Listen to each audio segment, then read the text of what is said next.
Selamat datang di channel Cerita Cinta. Channelnya cerita cinta romantis. Sebelum lanjut, mohon dukungannya dengan like dan subscribe dulu. Gairah liar suami orang, bagian 9. Jadikan kita hari ini ke rumah sakit? Tanya Rania.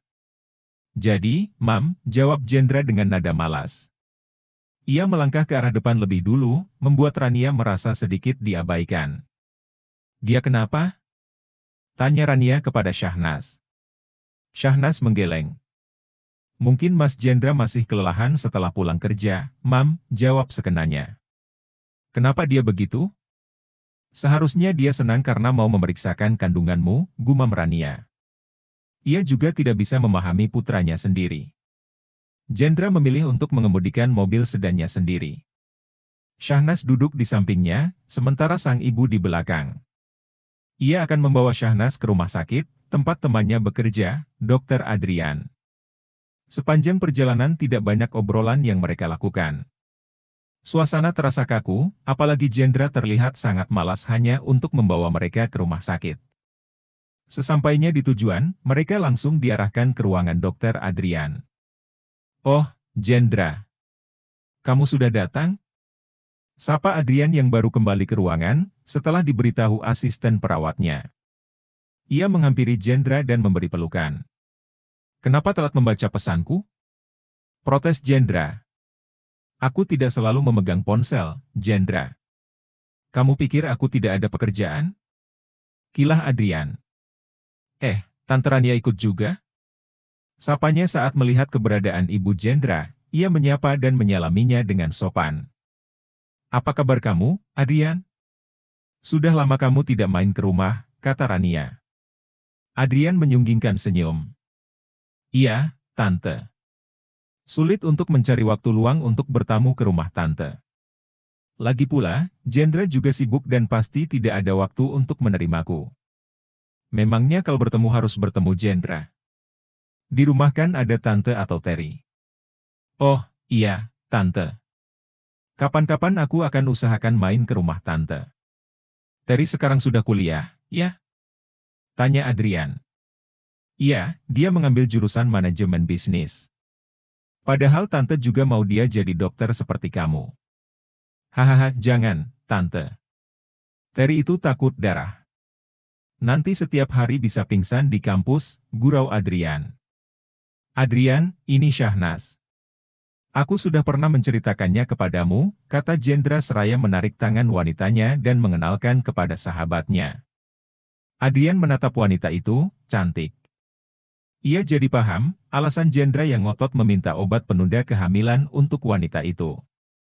Ternyata sahabatnya memang mulai bisa move on dari kesedihannya karena kecelakaan yang menimpa Elisa. Syahnas diarahkan untuk melakukan tes urin dan menjalani pemeriksaan oleh Adrian dibantu oleh perawat. Adrian mengecek kondisi kandungan dan kesehatan alat reproduksi Syahnas. Semuanya baik dan normal, tidak ada kelainan apapun. Meskipun siklus bulanan terganggu, tidak ada masalah yang serius. Kemungkinan karena masih penyesuaian saja, karena ini juga pengalaman pertama Syahnas punya pasangan. Tapi, keterlambatan siklus bulanan ternyata bukan diakibatkan karena kehamilan. Syahnas belum hamil, kata Dr. Adrian.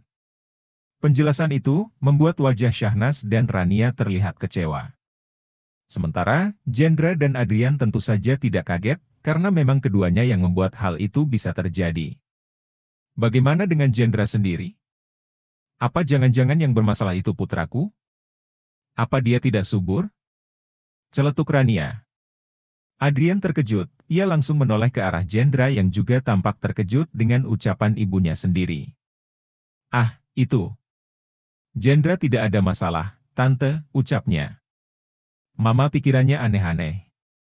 Nanti kalau sudah waktunya juga Mama bakalan punya cucu, sambung Jendra.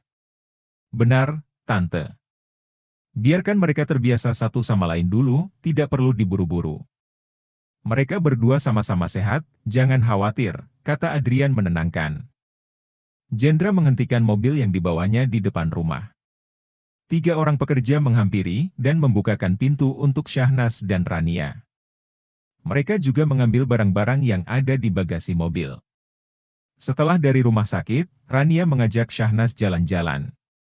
Seperti seorang mertua yang baik, ia membelanjakan banyak barang untuk Syahnas.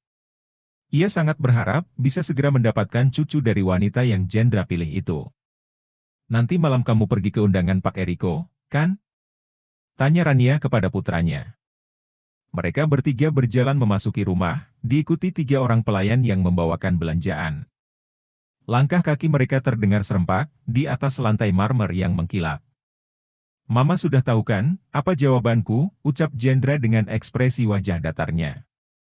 Rania terlihat menghela napas dengan kekesalannya. Jendra selalu melewatkan acara pertemuan yang biasa diselenggarakan para pengusaha. Alasannya, ia tak memiliki pasangan untuk diajak. Setiap ia sarankan membawa siapa saja sebagai teman, termasuk adiknya, Terry, Jendra selalu menolak. Putranya hanya ingin datang jika bersama Elisa. Sementara, Elisa entah sampai kapan akan tertidur di atas ranjangnya. Padahal, pertemuan bisnis pasti memiliki dampak yang baik untuk kemajuan usaha di perusahaan Jendra. Rania ingin putranya memiliki banyak kenalan, agar bisnisnya juga semakin berkembang. Namun, Jendra selalu membatasi dirinya. "Sampai kapan kamu akan seperti ini terus? Sekarang sudah ada Syahnas, kamu bisa mengajaknya dan memperkenalkan dia sebagai istrimu. Toh tidak ada yang tahu sebenarnya wajah Elisa," usul Rania. Syahnas celingukan mendengar namanya disebut. Ia merasa tidak mengerti apa yang sedang mereka bicarakan. Syahnas lelah setelah mama ajak ke dokter dan juga belanja, dia butuh istirahat, kilah Jendra. Ia perlu memberikan alasan agar ibunya menyerah. Mama justru mengajak Syahnas belanja untuk malam ini. "Sudah mama belikan semua yang Syahnas perlukan, agar nanti malam pantas untuk mendampingimu." Syahnas tadi juga sudah bilang setuju, kata Rania tak mau kalah. Ia juga memakai Syahnas, agar Jendra menyerah padanya. "Hah?" lirih Syahnas. Ia merasa tidak mengatakan apapun saat diajak belanja. Ia bahkan tidak meminta dan memilih barang-barang itu, semua Rania yang memilih. Di sana, posisinya seperti bola pingpong, yang terus bolak-balik dilempar oleh Rania dan Jendra. "Apa kamu tidak kasihan dengan Syahnas? Dia pasti kebosanan kamu suruh di rumah terus. Sesekali ajak dia ke tempat yang bagus, bertemu dengan orang-orang baru. Syahnas itu mau sekali menemani kamu ke pesta." "Iya kan, Syahnas?" tanya Rania. "Ah, apa?" Syahnas tergagap menjawabnya. Ia melihat Rania memberi isyarat dengan matanya. Iya, Mam," jawabnya. Sebenarnya, kalau ia bisa memilih, ia sangat ingin beristirahat di rumah. Ia jarang ada waktu malas-malasan, karena jika ada Jendra di kamar, lelaki itu bahkan tidak akan membiarkannya menganggur. "Tuh, dengar, kan? Syahnas itu ingin sesekali diajak ke pesta," ujar Rania meyakinkan putranya. Syahnas hanya diam. Ia tak berani membantah, sekalipun ucapan Rania yang tak sesuai dengan isi hatinya. "Yakin kamu mau datang ke acara pesta?" tanya Jendra memastikan. Syahnas tersenyum kikuk. Sekilas ia melirik ke arah Rania yang sedang menatapnya penuh harap, ia semakin merasa tersudut. "Iya, Mas. Aku mau sesekali mencoba datang ke pesta," jawab Syahnas dengan senyuman kakunya. Jendra menganggukkan kepalanya. "Baiklah kalau begitu, malam ini kita akan datang ke pesta," ucapnya. Rania terlihat girang. Satu langkah rencananya akan berhasil. Setelah memastikan Jendra masih normal menyukai wanita, ia ingin putranya juga menjalani kehidupan yang normal. Seperti pengusaha lainnya yang biasa menghadiri pesta. "Kalau begitu, aku naik ke atas duluan," kata Jendra. Rania berseru senang setelah Jendra naik ke atas. Ia memeluk Syahnas dan meluapkan kebahagiaannya. Setelah sekian lama, akhirnya sikap dingin putranya mencair. "Malam ini kamu harus berdandan dengan cantik, Syahnas. Kamu pasti akan suka dengan acara pesta," kata Rania. Ia berharap, malam ini Syahnas bisa menjadi pasangan yang pantas mendampingi putranya. Kecantikan alami Syahnas membuat Rania yakin tidak perlu banyak memolesnya, Syahnas bisa terlihat elegan. hanya perlu menambahkan perhiasan, agar penampilannya meyakinkan sebagai kaum bangsawan. Tapi, Mam, bagaimana kalau ketahuan aku ini sebenarnya bukan istri Mas Jendra? Tanya Syahnas, ia sangat cemas memikirkan hal itu. Apalagi orang yang akan datang di acara pesta, pastilah orang-orang penting. Ia tidak boleh membuat Jendra malu. Kamu tenang saja, Jendra dan Elisa itu dulu menikah di luar negeri. Tidak ada yang tahu seperti apa wajah Elisa, apalagi dia kecelakaan tak lama setelah pernikahan. Orang hanya tahu Jendra sudah menikah, tapi tidak tahu seperti apa istrinya, kata Rania menenangkan. Syahnas mengembangkan senyuman, ia merasa sedikit tenang. Ya sudah, Mam. Aku mau naik ke atas dulu, ya, ucapnya. Rania mengangguk. Jangan lupa, nanti pakai pakaian yang sudah Mama belikan untukmu, ya. Kamu harus menikmati pesta malam ini. Iya, Mam. Syahnas lantas beranjak dari tempatnya menuju ke lantai atas. Barang-barang belanjaan sudah lebih dulu diantarkan oleh para pelayan ke kamar atas. Saat melewati pintu kamar Elisa, keadaannya sedikit terbuka. Rasa penasaran muncul dalam pikirannya. Secara perlahan, ia mendekat ke arah pintu dan melihat ke dalam. Tampak Jendra ada di sana. Dia duduk di samping ranjang Elisa, sembari merebahkan kepala di atas ranjang. Tangannya memegang erat tangan Elisa. Entah apa yang Syahnas rasakan saat melihat hal itu, pikirannya campur aduk. Namun, gejolak di dalam dadanya seakan membuncah. Ia sadar posisinya, meskipun terkadang ia lupa kenapa dia bisa ada di sana. Sayang, sampai kapan kamu akan seperti ini? Apa kamu tidak merindukanku? Jendra menegakkan kepalanya, tampak air mata menetes di pipinya. Ini pertama kalinya, Syahnas melihat lelaki dingin itu bisa menangis. Dengan lembut Jendra menciumi tangan Elisa, yang tak memberikan respon apapun. Situasi haru itu turut menyentuh perasaan Syahnas. Ia tidak tega berlama-lama di sana, rasanya sangat menyakitkan. Ia lantas memutuskan untuk kembali ke dalam kamarnya. Syahnas berdandan rapi mengenakan pakaian yang dibelikan Rania, sebuah gaun berwarna merah yang senada dengan sepatunya. Ia memulaskan make-up sederhana, namun tidak meninggalkan kesan elegan. Rambut panjangnya sengaja ia gerai dengan sedikit dicurli pada bagian bawah. Jendra menatapnya dengan wajah datar. Lelaki itu juga sudah bersiap, mengenakan kemeja dan setelan jas berwarna hitam. Jendra selalu terlihat maskulin serta tampan, dalam balutan busana formal semacam itu. Tak bisa dipungkiri, jika Syahnas sebagai wanita biasa juga mengakui ketampanan lelaki itu. Ayo kita berangkat sekarang, ajak Jendra. Keduanya turun ke bawah dan berpamitan dengan Rania. Wanita itu tampak bahagia, melihat putranya akhirnya mau menghadiri pesta. Apalagi ditemani oleh Syahnas yang cantik. Tolong temani Jendra malam ini, ya. Pastikan tidak ada lagi orang yang menggosipkan, kalau dia sudah tidak menyukai wanita.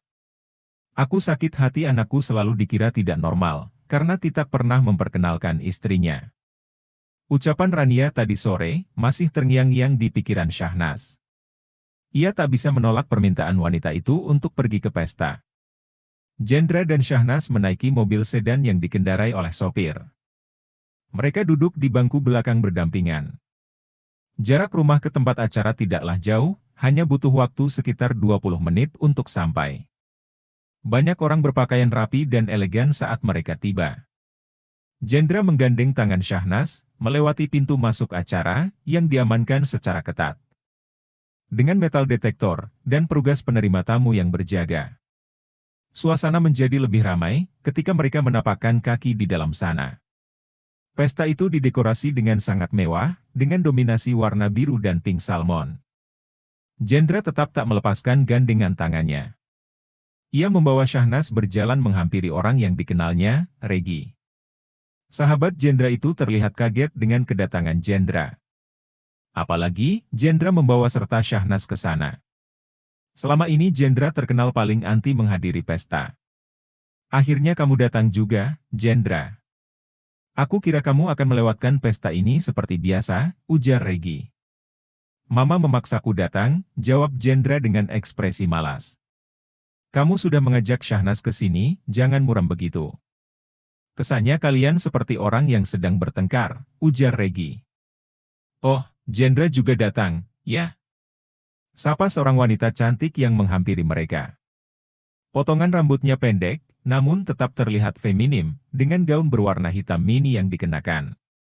Namanya Liana, dia adalah istri Regi. Apa kabar, Liana? Tanya Jendra. Baik. Lama juga ya, tidak bertemu, jawab Liana. Matanya melirik ke arah wanita yang tengah digandeng oleh Jendra. Dia siapa? Tanya Liana. Baru kali ini ia melihat wanita yang ada di samping Jendra. Regi menarik tangan Liana agar mendekat kepadanya. Ia memang lupa, tidak menceritakan hal itu kepada istrinya. Sayang, wanita yang datang bersama Jendra akan menjadi istrinya malam ini, ucap Regi mencoba menjelaskan dengan sederhana. Apa? Kamu sudah menceraikan Elisa, Jendra? Tanya Liana dengan penuh keterkejutan. Ia hanya tahu, jika Jendra hanya punya satu istri, yaitu Elisa. Maksudku bukan begitu, sayang. Dia malam ini hanya menggantikan posisi Elisa saja. Kamu tahu kan, kalau Elisa masih koma. Jendra hanya butuh pengakuan, kalau ia sudah menikah di hadapan para rekan bisnisnya. Kata Regi, meluruskan perkataan yang sebelumnya. Liana mengarahkan tatapannya kepada Syahnas. Ia sungguh tidak suka, melihat keberadaan wanita itu di sana. Apalagi dikatakan, jika posisinya ingin menggantikan Elisa. Aku rasa kamu sudah sangat berubah, Jendra, sindir Liana. Ia merasa kecewa dengan lelaki itu. Jendra punya seorang istri yang sedang koma. Tidak etis rasanya dia menghadiri sebuah pesta, membawa wanita lain lalu diakui sebagai istrinya. Kalau kamu tidak paham dengan kondisiku, lebih baik kamu diam saja, Liana, timpal Jendra. Ia memasang wajah kesal, karena ada yang berani mengkritiknya. Ia juga sebenarnya tak terlalu ingin datang ke pesta itu, kalau bukan kemauan ibunya. Jendra, sudahlah, jangan emosi. Liana memang tidak tahu apa-apa. Kamu juga harus memaklumi, kalau istriku ini sahabat baik istrimu, tutur Regi. Ia kebingungan, untuk menengahi antara sahabat dan istrinya sendiri. Regi bahkan memeluk istrinya agar tidak marah-marah. Apa bisa kita berkenalan? Aku Liana, istri Regi. Siapa namamu? Tanya Liana, ia mengulurkan tangan meminta berkenalan. Namaku Syahnas, jawab Syahnas menyambut jabat tangan itu. Meski ia tahu Liana tidak menyukainya, ia tetap berusaha untuk terlihat biasa. Apa kamu mau ikut denganku? Biarkan para lelaki bertemu dengan para koleganya untuk membahas bisnis. Kita bisa berbincang-bincang sambil menikmati pesta di sudut yang lain, ajak Liana. Jendra melepaskan jabatan tangan kedua wanita itu. Ia merasa Liana punya niatan buruk terhadap Syahnas, sehingga ia tidak berani melepaskan wanitanya dari pengawasan. Syahnas akan tetap ikut denganku, kata Jendra menegaskan. Biarkan saja Syahnas ikut istriku, Jendra. Kamu tenang saja, dia akan aman dengan Liana. Kasihan Syahnas kalau harus menemani kita, obrolannya kebanyakan dengan orang tua. Nanti dia bisa kebosanan, ujar Regi. Kamu takut sekali kalau aku akan memakannya, Jendra. Ucap Liana sembari terkekeh. Jendra memikirkan sejenak ucapan Regi. Keberadaannya di sana, memang untuk basa-basi bisnis yang membosankan. Ada banyak lelaki parubaya yang akan berbincang-bincang dengannya. Ya sudah kalau begitu, jaga dia baik-baik, Liana. Awas kalau sampai nanti kamu buat dia menangis. Ancam Jendra dengan sorot mata elangnya yang tajam. Liana mengabaikan ucapan Jendra. Ia menggandeng tangan Syahnas, dan membawa wanita itu pergi menjauh dari kedua lelaki itu. Bersambung.